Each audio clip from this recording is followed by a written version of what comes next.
Seeing the Stars Through Your Eyes by K.W. Harris. Intro. Have you ever loved someone so much that you had to let them go for their own good? It may sound strange, it's not. War can not only change you, but it changes those you love. It can rip the heart out of those having to wait on pins and needles wondering if you are okay or even alive. A letter tends to shine a light in dark places, or they can cause an unscheduled chapter to close. In this case, it's the latter. Roy and Margaret have not seen each other in almost 3 years. A lot has changed. He has grown a little more in Korea, and she has grown a lot back in the States. For some reason, their letters never seemed to cross oceans until now, only to find out there was too much water under the bridge to remain a couple. As we take this journey together as readers, let us dive into the many struggles they are facing, where in this case, absence did not make the heart grow fonder. A Dear Jane letter. Dear Margaret, I hope this finds you well. For me, I am trying to wrap my head around this war. I know we have a stake in South Korea, but I don't understand why we have to police the world. It seems like Dad just got home from World War II, and now I have been drafted to go to Korea. President Truman promised us a speedy victory. That was 2 years ago. No signs of it letting up. I am not sure when I will be coming home. That is why I'm writing to you. I think it's best for me to let you go and live your life without me. I don't think it's fair for you to have to wait for me wondering if I am going to make it back. For that matter, what shape I will be in. I saw how it took a toll on Mom during World War II. Honestly, I don't know how she held it together. I know one thing, she had a lot of male friends come by to work on the house a lot. Now that I'm older, I think Mama was lonely. She wanted some male adult company, not my place to judge. Hopefully, she will come clean with Dad at some point. You are a beautiful and smart woman that deserves to be happy. Get married and have children with the man of your dreams. Some nights I lay in my bunk wondering what you are doing. Are you at the Shake 'em Up Club, dancing with my nemesis Jake, or are you going to the movies with John Q. Worthy? He was always soft on you since elementary school. Now that I'm out of the way, he can finally court you and give you all the things you deserve. John always bragged about how much money his daddy made selling cars and how poor we were. My dad was just a pig farmer before World War II. He can take you to Woolworths and buy you a fancy dress, purse, and shoes to match. The Army is paying us pennies compared to that. Most of my money is going to help fix Paul's old International Harvester tractor. Now you see what I'm talking about.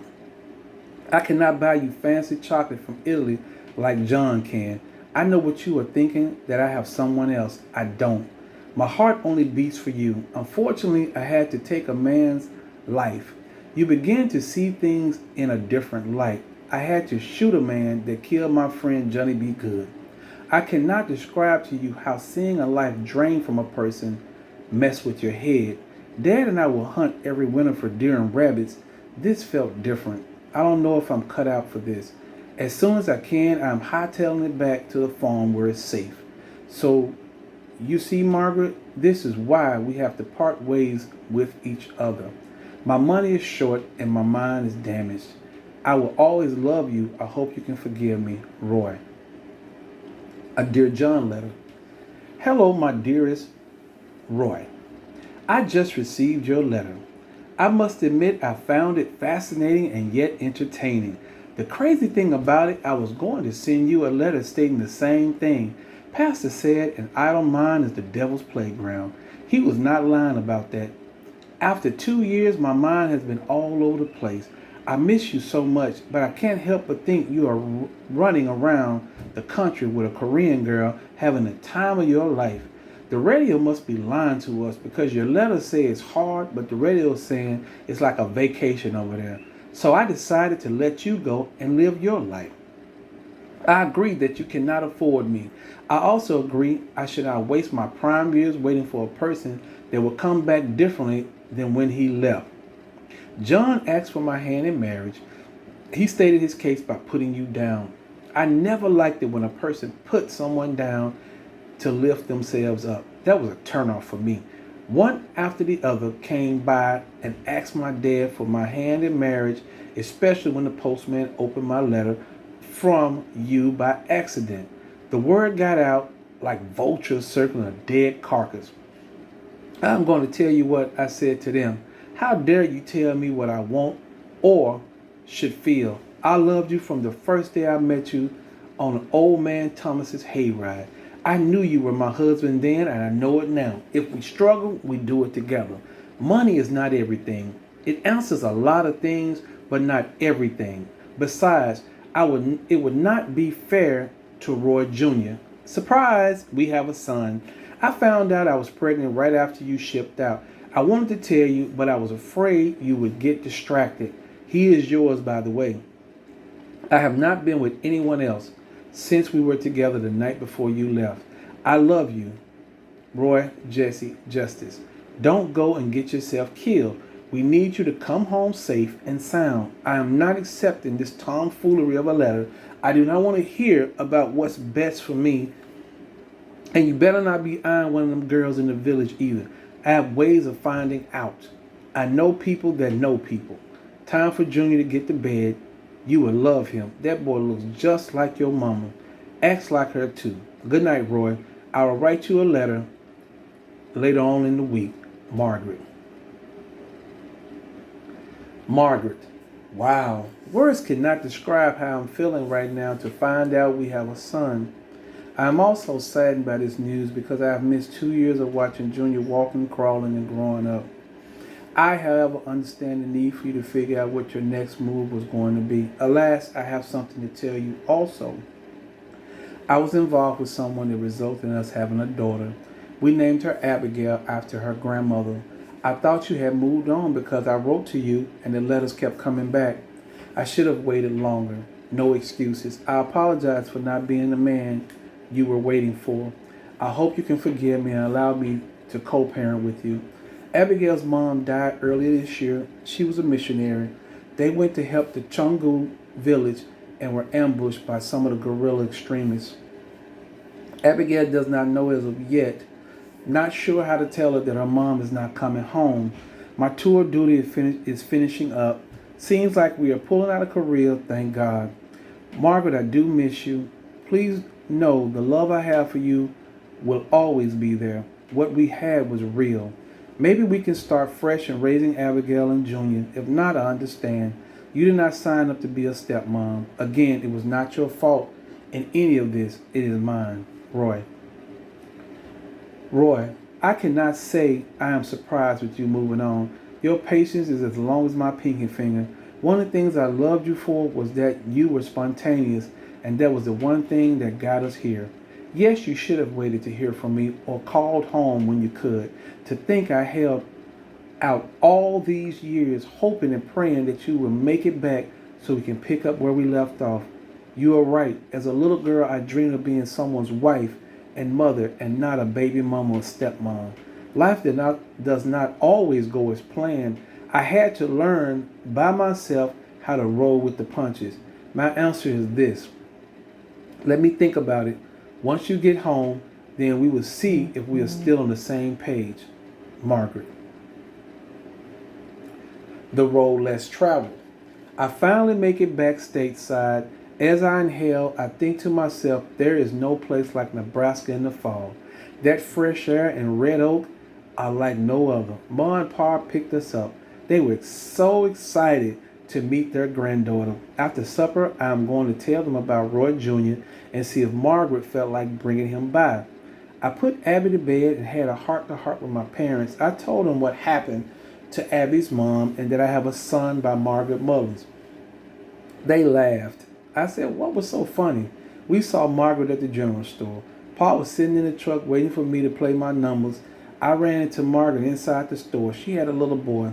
Looking at him and how long you have been gone, I put two and two together and knew that boy was a justice. It was not my place to pry. I played my numbers and left. Once I got into the truck, I told Pa. He said he saw her walk in before I did. Old Eagle Eye don't miss nothing. Like I said, we left it alone until she felt like we ought to know. Mom and Dad I want to make a go at being her husband. Roy, how does she feel about it? Not sure. She said we would talk about it once I get home. There was a knock on the door. I opened it. It was Margaret and little Roy. I was not sure whether I could hug her or shake her hand. She hugged me. That woman smelled like a botanical garden. She spoke. Roy, are you going to let us in? Sorry, come on in. Junior was a little standoffish. I don't blame him. I would be too if I saw a big burly man that have not shaved in 2 years. Ma said, hey Margaret, and who do you have here? Hey little fella, what is your name? My name is Roy Jesse Justice Jr. Wow, that was a mouthful. So that means you are my grandson. This farmer is your grandpa. You can call him Grandpa Jail. This woolly mammoth is your daddy. I named him Roy Jesse Justice. He has my name? Yes, sir, he does. Abigail walked back out. I said, honey, what's wrong? She said, I miss my mommy. I know. We will talk about it later. I want you to meet Roy Jr. Daddy? Yes.